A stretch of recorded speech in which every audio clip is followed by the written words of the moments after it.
Hi everybody, it's Patrick back from Mercedes-Benz Burlington. Thanks so much for tuning in. Today I bring you the 2025 Mercedes-AMG GLA 35. Let's take a closer look.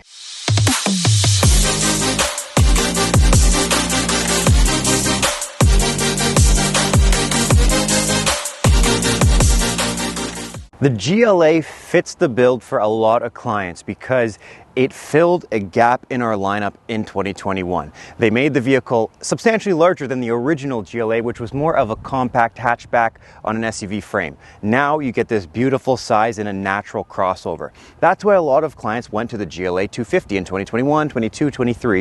In 2024, they facelifted it, and in 2025, you have those same facelift elements. So why the 35, Patrick? Well, I'm glad you asked. The 35 adds a lot more performance elements to the model. Things like highlights of the design and highlights of the performance are both updated on the 35. The reason why a lot of clients like this vehicle is because it's smaller and compact, it's still sportier. So clients will utilize that as more of a hot hatch sports style vehicle, even though technically it's a crossover SUV.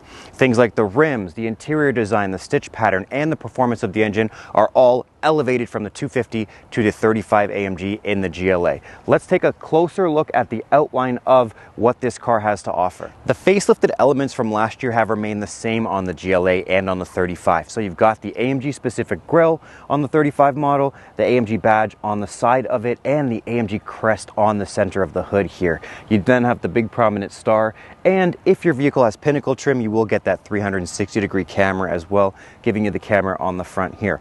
They've updated the bottom fit here too, so you have a little bit more of an aggressive fascia on the front of the car as well. And then if your vehicle is equipped with night, you'll have blackout elements like you'll see here. So around the windows, the mirror caps obviously, and then throughout the grille are all in black chrome. Mercedes-Benz has beautiful paint exterior colors, but they do limit what is specific to each model. So when you come to the GLA 35 and the GLA, you have a few vibrant colors to choose from, like the spectral blue, which is very limited, and the Patagonia red. In terms of matte satin finishes, you have the mountain gray, which gives you a very matte kind of sporty look, and then all your standard. So you have your metallic black, standard white, and then they give you a silver as well. So a few different earth elements to choose from, and then a few vibrant, but they do change them yearly, so we always watch to see what they'll bring out. For example, in the CLA, where they change it to the hyper blue, on the GLA we still get that spectral blue.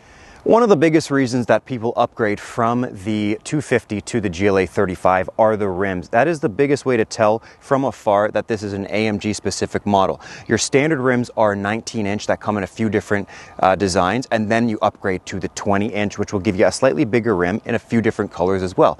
But you can also get a 21-inch wheel. That's my favorite one because you get that black multi-spoke option, which I really like the design of, but it does limit a little bit of your tire rubber, so it is a harsher ride. Some people prefer to spec it like this. This is our gray AMG specific rim in a 19 configuration, and that gives you the most rubber on the tires for performance, for traction in the winter if you are going to fit it with an all season instead of a summer, and a little bit smoother of a drive. When we talk about AMG, let's face it, a lot of the time it comes down to fit and finish because Mercedes is a luxury brand, so people want that AMG steering wheel that I'm about to show you, different style rims, different style of the vehicle, but AMG is racing heritage, so that gives you performance. It's always performance based. The reason that the MSRP on a GLA 35 is higher than a GLA 250 is the performance of the car.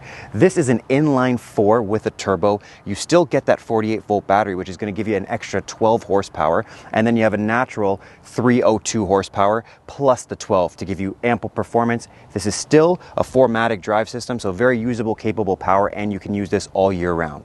Looking at the back of the vehicle, a few defining elements as well. You've got the AMG decal on one side, you've got the GLA 35 on the other side, and you've got those exhaust pipes. So on the 250, you have those rectangular style exhaust elements on both sides in black or in a chrome, but these ones you actually have a pipe style, sportier look for your exhaust on each side of the vehicle. And then on the top, you've got that sportier spoiler, so that's more of a wing. You can equip this vehicle with an AMG aerodynamics package, which will give you a real wing on the top, which is great. And I had another viewer say, hey Patrick, it's not power tailgate, it's a Mercedes-Benz, because I started the video with it up. So yes, don't worry, power tailgate. There is a control inside the car, your key fob, and then of course if you just push here on the bottom of the star, it'll open up for you. Another major design element for the GLA that was upgraded, like I said, in 2021, but is still very important for viewers to know, is the legroom in the GLA is fantastic as long as you are under, let's say, 6'1". I am 6 foot even. I can sit here comfortably and I still have a little bit of headspace, and I actually have tons of legroom. This seat's a little bit further back than where I would sit in the front, and I've still got tons of space here.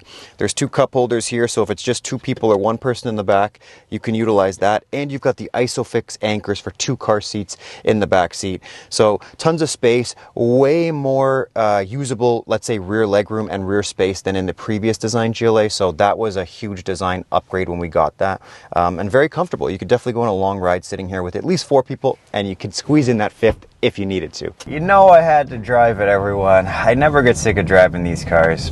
Beautiful day for a beautiful car. It's the springtime finally. We've been waiting a while for it. Okay, so we're inside the car, GLA 35. I'm gonna go this way because people say, well, it's still a 4-cylinder, does it sound different? And the answer is yes. Right now it's kind of quiet, okay? Nice for commuting to work, but if I go into Sport Plus here, you can immediately hear it a little bit more.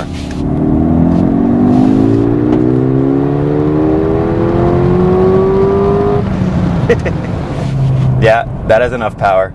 302 plus 12 horsepower with the 48 volt boost battery.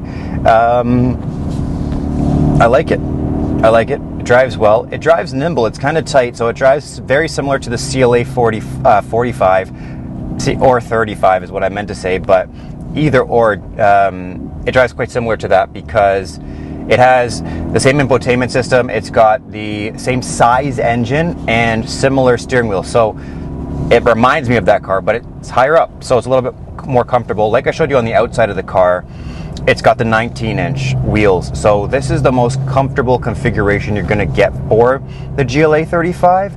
Having, you know, a little bit more meat on the tires allows you to not feel every bump. I have driven the GLA 35 recently with the 21-inch because I very much like the look of that.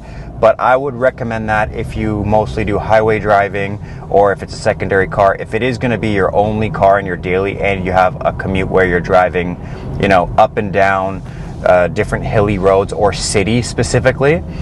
We are in the GTA, which stands for General Toronto Area. So you've got Toronto, not great. You've got Hamilton, not great. We're luckily enough in Burlington where the roads are pretty good. So I don't mind having the bigger rims, but be mindful of that, you know, if you live in those areas, that you will feel every bump.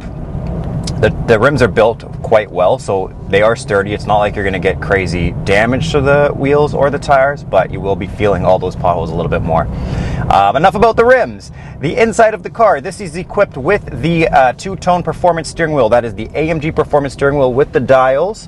And you've got the suede-like side, which we are calling the micro cut. That goes hand in hand with the seats. Pinnacle trim gives you this beautiful 360-degree camera. So I'm gonna drive out this way and go back. But that micro cut is on the seat. So this is the black micro cut with the red stitching. You can also get a beautiful sage gray interior. They call it sage gray, but I say there's a green element in it. So sage gray interior. If you want the red, something new for the 35 is you have to upgrade to the full leather. So you can get all leather black seats or leather 2-tone with the red. Otherwise, you are limited to the micro-cut brown, the micro-cut sage gray, or the micro-cut black with the red stitch, which is what is on this vehicle. Like I said, you got the Pinnacle trim, so I also have heads-up display on this one. I can see my speed limit warning and my active speed on the windshield in front of me.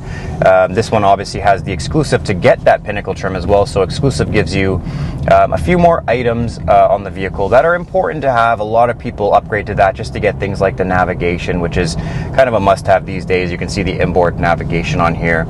And in 2025, we have wireless Apple CarPlay, so Android Auto and Apple CarPlay both on the screen wirelessly.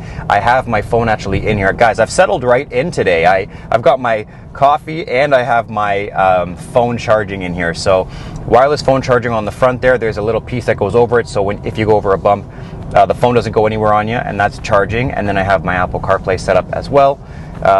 They've removed the trackpad from the smaller vehicles, and they've also removed the wrist rest, which is what this vehicle had prior to this facelift. So now you've got a spot here for change in those items. You still have a volume control, and you still have a fingerprint scanner in the center here to bring up your profile.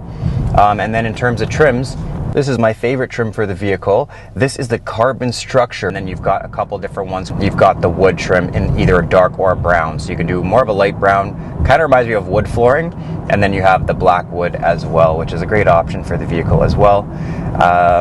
But yeah, you can equip this car very well. It drives very smoothly. It's a good car to commute with. It's a good car to have fun with on the weekends, and it's pretty good on fuel as well. So because it's that inline 4 with the mild hybrid technology now, it's better than the previous ones that didn't have that battery built in. So it's even great on fuel, very customizable with the touchscreen and with the screen in front of me as well. And then just a couple standalone options I would recommend, because I've seen them in person, would be cooling seats is neat. The aero kit is great on this car. It looks really cool. It makes the car look really sporty. So that's a standalone option as well that you can get. But guys, get in touch if you want to spec your very own GLA 35 AMG, or if you're curious of comparing the difference between a GLA 35 to a 250. I do that with clients all the time, and a lot of my clients upgrade from the 250 to the 35 just because it's a fun upgrade to do, gives you a little bit more of a sporty drive. I am Patrick, your AMG specialist at Mercedes-Benz Burlington, which is just to my right. Beautiful, beautiful day, so I thought I'd drive by the dealership as well. Get in touch with us, Instagram, YouTube, my email, our website. Any questions you have, let me know, and I'm happy to answer them. We will see you on the very next video. Have a great day.